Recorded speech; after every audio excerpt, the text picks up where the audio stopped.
A soldier's sacrifice unites two dying worlds. The battlefield was a wasteland of ash and smoke, a graveyard of machines that once symbolized progress, but now lay twisted and cold under the crimson sky. The planet, Arathia 9, had been burning for months, each side convinced that victory would justify the cost. The humans came for resources. The Arathians fought for survival. Between them, the ground trembled with hatred, and the air tasted of metal and blood. Yet among the screams of dying soldiers and the silence of the dead, one act of mercy would alter the course of both civilizations forever. Sergeant Ethan Cole had not come to be a hero. He was a soldier of the Terran Union, another name in a long list of those sent to fight on alien soil. His orders were simple: secure the eastern ridge, eliminate resistance, and await extraction. But war had a way of erasing clarity, and after his squad was destroyed in an ambush, he found himself lost in the ruins of an ancient Arathian temple. He had no med kit, no communication link, and barely enough oxygen to last another day. His only mission was survival. Until he found her. Amid the shattered stone and the faint hum of alien energy, a figure lay motionless on a dais of black crystal. Her armor was ceremonial, glimmering faintly under the smoke-filled light. Her skin shimmered with iridescent hues that shifted like a living galaxy. She was not human, yet there was something etchingly familiar in the way her chest rose and fell in shallow, desperate breaths. Her blood was gold, thick and luminous, spilling from a deep wound across her ribs. Ethan hesitated. She was the enemy. The last of her kind, perhaps. To help her would be treason. To leave her would be mercy. But something inside him, the flicker of humanity that no war could extinguish, refused to let her die alone. He dragged himself to her side, his own body shaking from blood loss and exhaustion. Her eyes fluttered open, glowing with alien light. In that brief moment, their gazes met, and for the first time, Ethan saw no hatred there. Only fear, only pain, only the universal truth that life, in any form, fights to live. Her breathing grew weaker, her veins dimmed, the golden glow fading like a dying star. Ethan looked around, no medical aid, no supplies. The translator implant in his ear whispered fragments of her broken language, words of pleading and confusion. He knew what was happening. Her species, blood, was incompatible with human medicine. Her organs shutting down from loss and shock. She would be gone in minutes. Unless his gaze fell on his own arm. His blood, his life. It was madness. But madness was all he had left. He pulled a transfusion tube from his emergency kit, designed for human to human aid, and adjusted it. He pressed the needle into his vein, then guided the other into hers. The machine resisted, flashing warnings of incompatibility, but he overrode them with shaking hands. "Stay with me," he whispered, though she could not understand. "Don't die yet." Red met gold. Two colors that had never mixed before began to swirl in the clear tubing. For a moment, nothing happened. Then her body convulsed, her eyes flashing open with a gasp that echoed through the ruined temple. Light burst from the wound across her chest, not in flames, but in threads of energy that wrapped around both of them.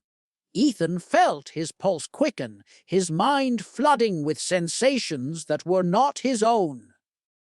Alien memories, feelings, fragments of songs sung under alien stars. His heart pounded with a rhythm that no longer felt entirely human. Minutes passed like eternity. When the glow finally dimmed, her breathing steadied. She stared at him, her golden irises now streaked with veins of red. His blood, his essence. The air was thick with silence, but it was not empty. He felt her emotions as clearly as if they were his own confusion, relief, a strange and fragile gratitude. And beneath it all, a bond neither of them understood. Outside, the battle raged on, but within that temple, the war had changed. The act of a single soldier had bridged a gulf of centuries. Ethan no longer saw an enemy. He saw a being whose life was now bound to his, her heart echoing his heartbeat, her breath drawing from the strength of his veins. She reached out with trembling hands, touching his face as if to confirm that he was real, that this act of salvation had not been a hallucination of a dying mind. The translator flickered again, her voice soft and halting. Human why? He had no answer. He only knew that he could not stand by and watch another life fade away. Not when he still had the power to save it. His blood had crossed a boundary no treaty could ever write. It was more than mercy, it was connection. It was the realization that beneath the armor, beneath the alien skin, there beat the same desperate desire to live, to hope, to love, to protect. Far above them, the stars burned quietly, indifferent witnesses to the act that would reshape their fates. For the first time in the long and brutal history of two civilizations, a human hand had reached out not to destroy, but to save. The universe had shifted in that instant, though neither of them yet understood how deeply. When he finally collapsed beside her, pale and weak, she turned her head toward him. The pulse at her throat matched his own. Her golden veins glowed softly, alive with red light, a testament to the impossible, that one soldier's sacrifice could bridge the void between worlds. The human blood revives an alien princess and binds their souls. The air inside the temple was heavy with the scent of iron and ozone. The machines around them flickered with faint blue light, whispering in an alien tongue long forgotten by the war that now consumed their planet. Sergeant Ethan Cole sat slumped against the cold wall, his breath ragged, his arm wrapped in a stained bandage where the transfusion tube had pierced his skin. Across from him, on a bed of black crystal, the alien princess stirred. Her body trembled as if awakening from centuries of sleep. The glow beneath her skin pulsed with a rhythm that was no longer entirely her own. His blood moved through her veins, and the connection between them deepened with every beat of their shared heart. At first, Ethan thought the transfusion had failed. She had gone still after the initial surge of energy, her chest unmoving, her eyes closed. He had tried to stop the bleeding from her wound, his hands slick with a strange blend of red and gold. He had whispered to her, though he knew she couldn't understand him, begging her to hold on, to fight. But the silence stretched too long. He could feel his strength fading, his vision swimming. Then, without warning, the temple trembled, and she gasped for air. The light in her veins surged to life, spreading like fire through glass. He watched in awe and terror as her body arched, the golden patterns on her skin shifting and realigning as though something deep within her DNA was rewriting itself. His blood, human and unremarkable, was altering her, or perhaps she was altering it. Whatever boundary separated their biology had been torn open, replaced by something neither species could define. The glow from her body illuminated the ruins, and for a moment Ethan could see her clearly. The sharp angles of her face, the faint shimmer of tears that had dried against her cheek, the strange beauty of a being not made for his world. When her eyes opened again, they were no longer entirely golden. Flecks of crimson had begun to bloom within them, swirling like distant nebulae. She turned her gaze toward him, confusion and recognition flickering in the same breath. He could feel it, not in words, not in thoughts, but in sensation.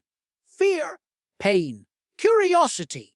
His pulse raced, and she felt it too. Their heartbeats synchronized, a strange echoing cadence that neither could control.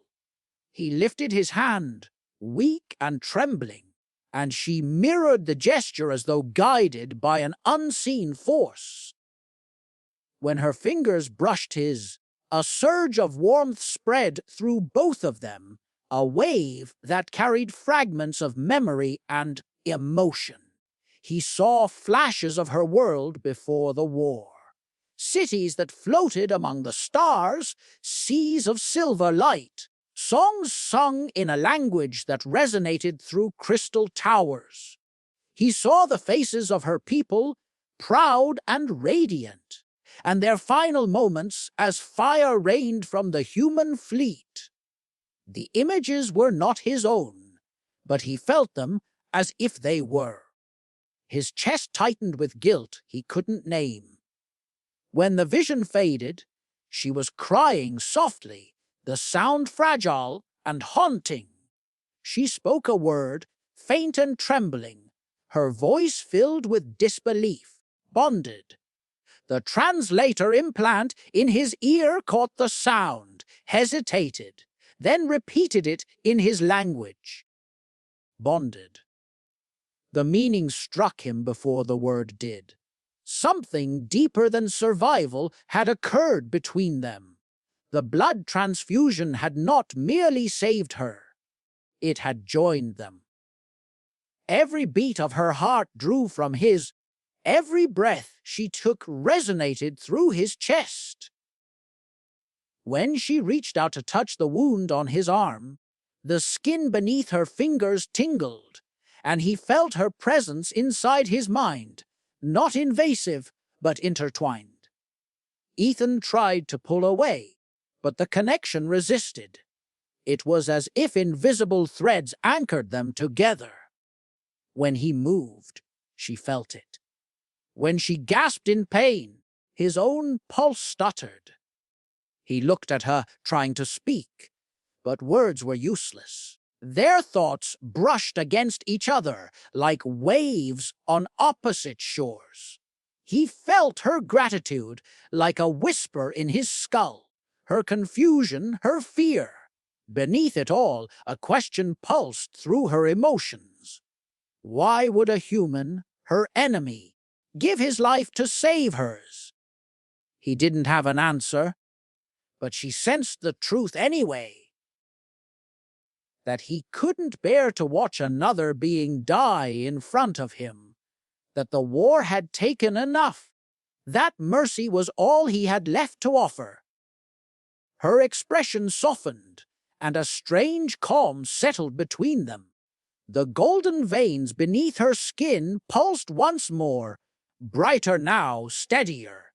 His blood had become her lifeline, but more than that, it had become a bridge.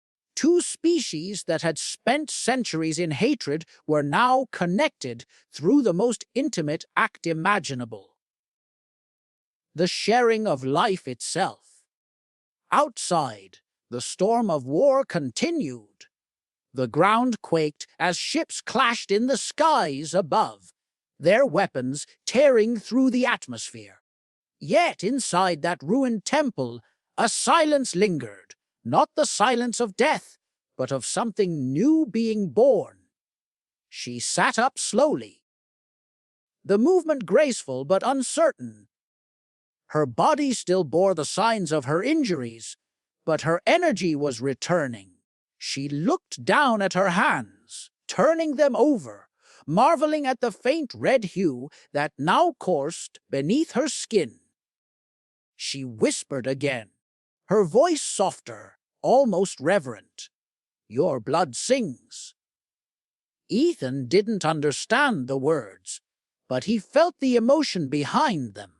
A resonance stirred deep within him, a sense that his blood was no longer entirely his own. He could feel her heartbeat as clearly as his own, a dual rhythm that echoed through his veins. It was disorienting, yet strangely peaceful. She reached out again, this time not in fear, but in recognition, her hand resting over his heart. He felt warmth spread from her touch, not burning but alive, as if the two of them shared a single current of energy, flowing endlessly between them. Neither of them spoke after that. Words had become unnecessary. The bond between them was silent, alive, and ancient, something that transcended biology, language, and war. The transfusion had given her life, but it had taken something from him too, something he could not name but would never be able to reclaim. Love or fate, the line between mercy and possession blurs. The days that followed the transfusion unfolded in a strange twilight between peace and uncertainty. The war outside continued to rage, but for Ethan and the princess, time seemed to move differently. The temple became their world, its cracked walls and faded carvings now sheltering two beings bound by something deeper than understanding. He could feel her presence even when he wasn't looking at her, a quiet pulse beneath his skin, a constant awareness that hummed at the edge of thought. At first, he told himself, it was only the aftermath of the transfusion, a side effect of alien biology mingling with his own. But the longer they remained together, the harder it became to deny that something else had taken root between them. She spoke more now, her voice soft and melodic, though broken by the limitations of the translator implant. Each word carried the weight of centuries, a language meant for poetry rather than war. She called herself Sarai, last of the celestial line, and she called him by a name that the device could not translate, a word that seemed to mean both savior and bondmate. Ethan tried to explain that he was only a soldier, that what he did was instinct, not destiny, but her eyes always lingered on him with a look that made his heart falter. It was not gratitude he saw there anymore. It was something stronger, something that frightened him. At night, when he tried to sleep, her thoughts whispered faintly through his mind. Not words, not speech. Feelings. Flashes of longing, fear, and a sense of connection that pulsed with every beat of his heart. It was impossible to shut out. He felt her dreams as though they were his own, visions of distant stars and ancient songs carried through the ether. Sometimes he would wake to find her sitting beside him, watching, her gaze steady and unreadable. She claimed she could not help it, that their bond drew her near whenever his pulse quickened, whenever his mind turned toward fear or sorrow. It was no longer clear where his thoughts ended and hers began. Ethan tried to keep his distance, but distance had become meaningless. When he walked away, she felt pain. When she cried, he felt the weight of her sadness pressing into his chest like a physical ache. The connection had grown beyond anything either of them could control. It wasn't just empathy, it was merging. Her body had adapted to his blood, but her mind had begun to intertwine with his in ways that defied reason. And yet, amid the confusion, something else stirred. A tenderness that neither dared name. There were moments when the bond felt like peace. When she smiled, he could feel it, like warmth spreading through his veins. When she laughed softly at his attempts to mimic her language, the sound echoed inside him as if it belonged to both of them. He found himself wanting to protect her, not out of duty, but out of something deeper, something dangerously close to love. And yet, love was not a word that fit comfortably between them. Love belonged to humans, to fleeting hearts and simple vows. What they shared was something vast and consuming, something that seemed to stretch beyond life itself. She began to change in ways he couldn't ignore. Her eyes, once purely golden, now shimmered with shades of crimson. Her voice carried an undertone that resonated within his chest. The other Arathians, if any still lived, would not have recognized her. She was becoming something new, a fusion of two species, bound by blood and thought. She said the bond was sacred, that it could never be broken. But when Ethan asked what that meant, her silence lingered too long. One morning, as dawn broke across the ruins, Ethan packed his gear. The radio in his helmet had caught fragments of a Terran signal. Extraction nearby. He told her he had to go, that he would send help, that she would be safe. She didn't respond at first.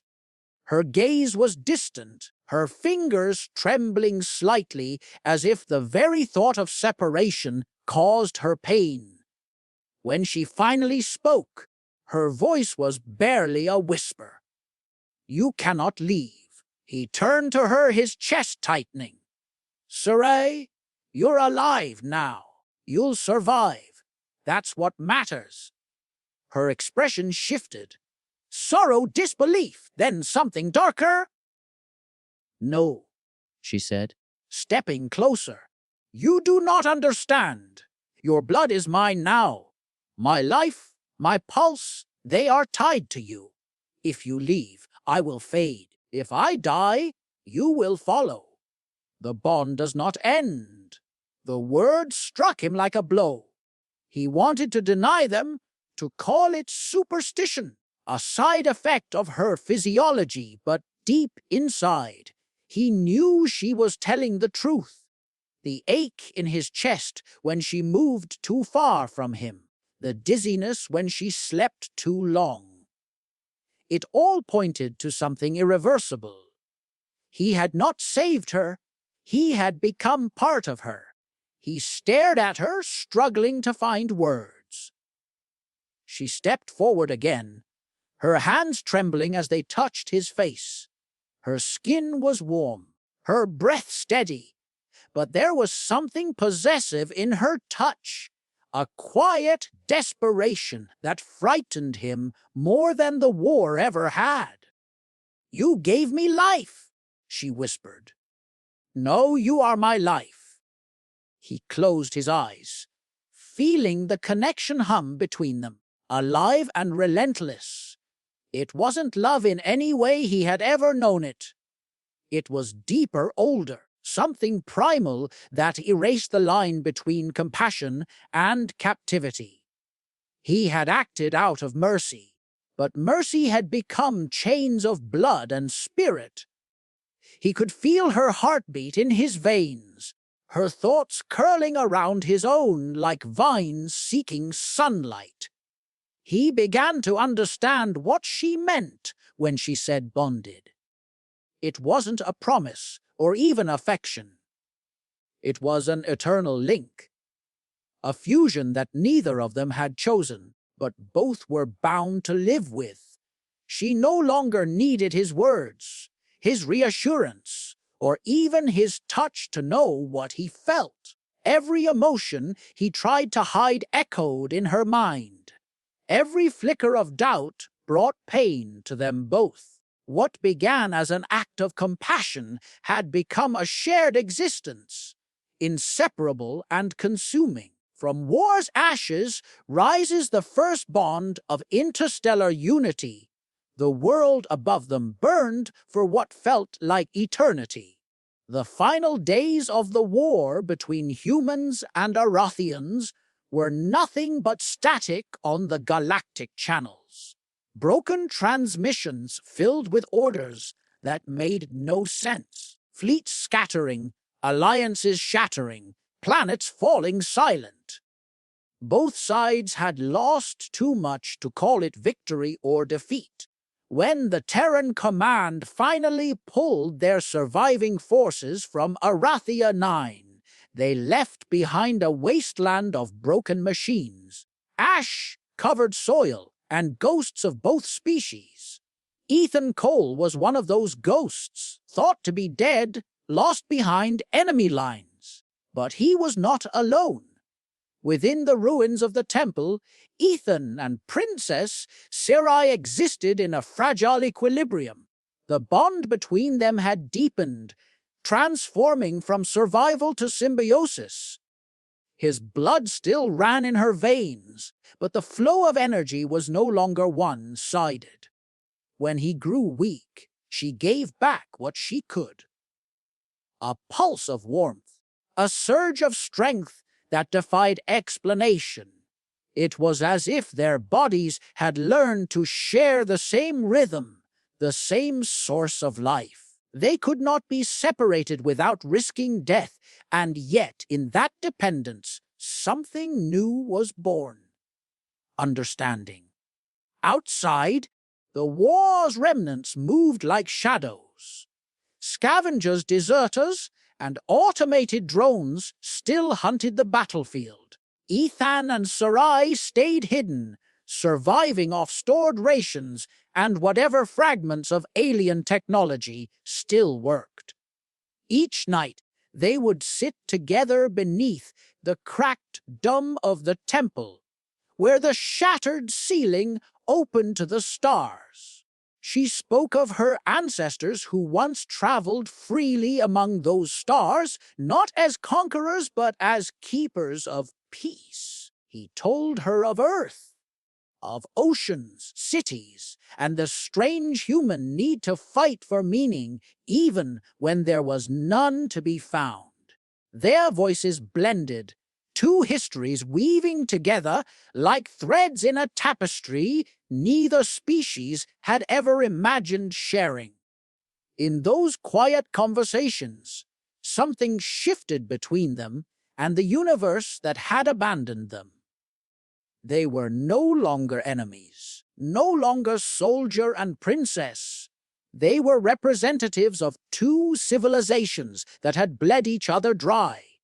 And yet, by chance or fate, they had found in one another what both species had forgotten: the ability to connect without violence.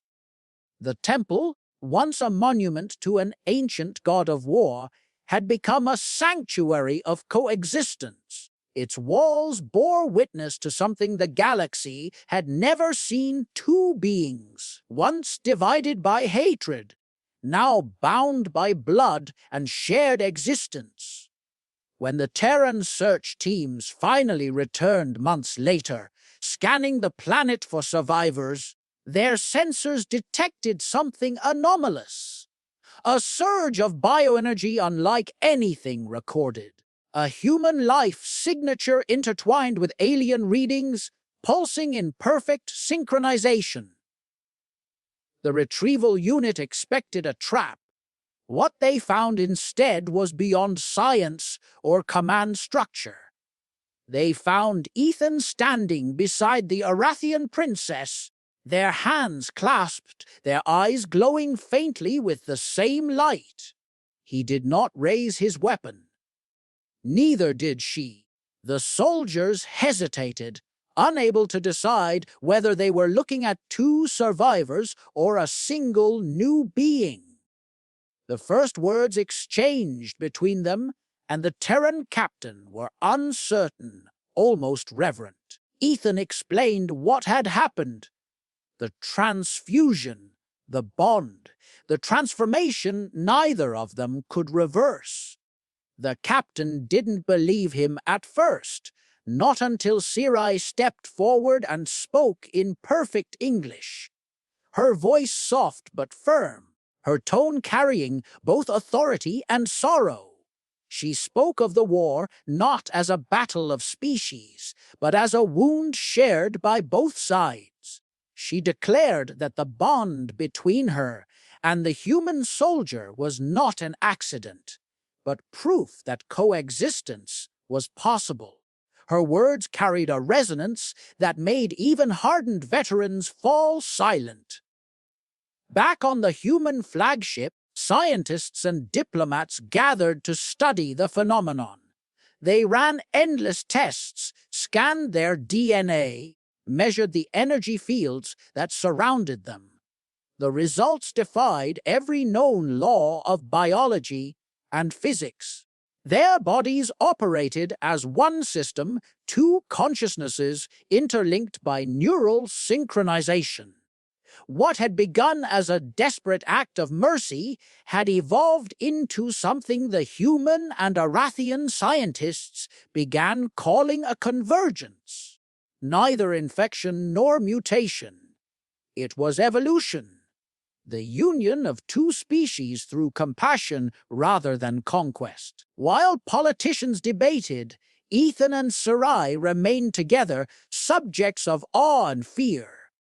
Some saw them as symbols of peace, others as dangerous anomalies. But everywhere their story spread, the old hatreds began to crack.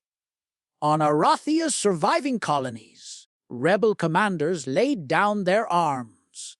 On Earth, protests erupted demanding negotiations rather than extermination. The soldier and the princess had become more than survivors. They had become myth. The blood that once marked them as enemies now marked the beginning of something greater.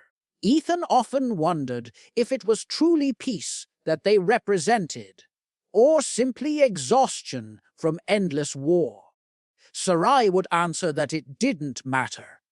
Peace built from exhaustion was still peace, as long as it endured. When they stood together before the Terran and Arathian councils for the first time, silence filled the great chamber. He wore his uniform, faded and torn. She wore robes of starlight fabric, the sigil of her lost house embroidered across her chest. Between them, the air shimmered faintly, a visible pulse of energy that neither science nor faith could fully explain. They spoke together, alternating seamlessly between languages, their voices merging into one rhythm. They told the story of a battlefield where hatred had died so that something new could live. They spoke not as leaders or victims, but as witnesses to the truth that survival alone was never enough. That understanding must follow, or the stars themselves would become graves. Around them, the chamber remained silent for a long time, filled only with the hum of their shared pulse, that strange resonance that connected them to one another and, in that moment, to everyone listening. Across the galaxy, transmission of that speech spread faster than any weapon ever had. On both sides, soldiers lowered their rifles, fleets drifted into stillness, and the old propaganda screens flickered with a single image: the human soldier and the alien princess standing hand in hand beneath a banner of both their worlds. It was not the end of conflict, but it was the first breath of unity. The bond that had begun in desperation now existed as a living symbol that peace did not come from treaties or conquest, but from the simple act of giving life when one had every reason to take it away.